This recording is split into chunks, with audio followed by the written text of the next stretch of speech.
रौनकपुर नाम के एक शहर में राजा रौनक सिंह का राज हुआ करता था। वो हमेशा अपनी प्रजा के हित में कार्य किया करते थे। वहां की प्रजा बहुत खुश रहती थी। एक दिन गिद्ध आकाश में भूतिया पेड़ के बीज लेकर उड़ रहा था। जैसे ही गिद्ध रौनकपुर पहुंचा तो उसके मुंह से एकदम बीज रौनकपुर के बीचों बीच गिर गया। बीज भूतिया था, इसलिए अगले ही दिन वो पौधा बन गया। वहां के स्थानीय निवासियों ने जब पौधे को देखा तो हैरान रह गए, क्योंकि पौधे का रंग काला था। बाद में लोगों ने आपस में चर्चा की और यह समझा कि खेत में उगने वाला कोई घास पात या वनस्पति होगी। दूसरे दिन वो पौधा काफी बड़ा हो गया। लोगों को और ज्यादा दुविधा हुई कि एक ही दिन में ये पौधा इतना बड़ा कैसे हो गया।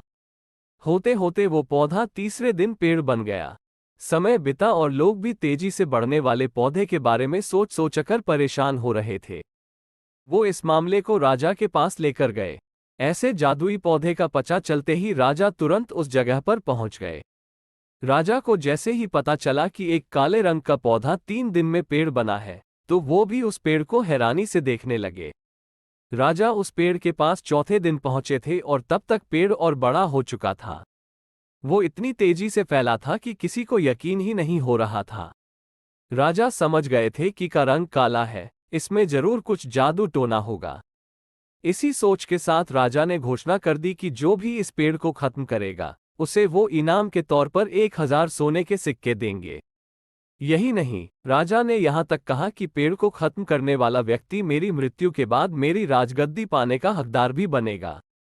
इतनी बड़ी घोषणा सुनने के बाद हर कोई पेड़ खत्म करने के लिए अपना दिमाग लगाने लगा। राजा के सारे चतुर मंत्रियों ने भी तरकीब लगाई, लेकिन पेड़ को कोई भी नष्ट नहीं कर पाया। किसी ने पेड़ के आसपास आग लगवाई तो एक मंत्री ने उस भूतिया पेड़ को हाथियों तक से खींचवाया, लेकिन पेड़ को कुछ भी न हुआ। अब लोगों के मन में डर बैठ गया और उन्हें लगा कि पक्का यह ऐसा वैसा नहीं, बल्कि भूतिया पेड़ है। तभी उस गांव के एक समझदार व्यक्ति को राजा की घोषणा का पता लगा।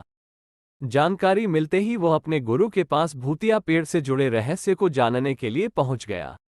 गुरु जी ने अपनी ध्यान की शक्ति को एकत्र करके देखा और उससे पूछा, क्या तुम पेड़ को खत्म करना चाहते हो? समझदार व्यक्ति ने जवाब दिया, हाँ गुरु जी। सब उससे परेशान है। गुरु जी ने बताया कि उसे खत्म करने का एक ही तरीका है। इसके लिए तुम्हें उस पेड़ के आसपास नमक डालना होगा। इस तरकीब के बारे में जानते ही वो व्यक्ति तेजी से राजा के पास गया और कहा कि इस पेड़ के आसपास आपको नमक डलवाना होगा। ऐसा करने पर ही यह पेड़ खत्म होगा। राजा ने अपने सैनिकों को ठीक ऐसा ही करने को कहा। सैनिकों ने मिलकर पेड़ के चारों ओर खूब सारा नमक डाल दिया। नमक डालने के एक दिन बाद ही पेड़ का आकार कुछ कम हुआ। होते होते 5वें दिन तक पेड़ एकदम छोटा हो गया। उसके बाद गलकर वो गायब ही हो गया। उस व्यक्ति की तरकीब काम कर गई और राजा ने खुश होकर उसे इनाम की 1000 सोने की मोहर पहले दी। उसके बाद एक पत्र दिया जिसमें लिखा था कि वो राजा के मरने के बाद उनकी गद्दी को संभालेगा। वो समझदार व्यक्ति खुश होकर अपने घर चला गया।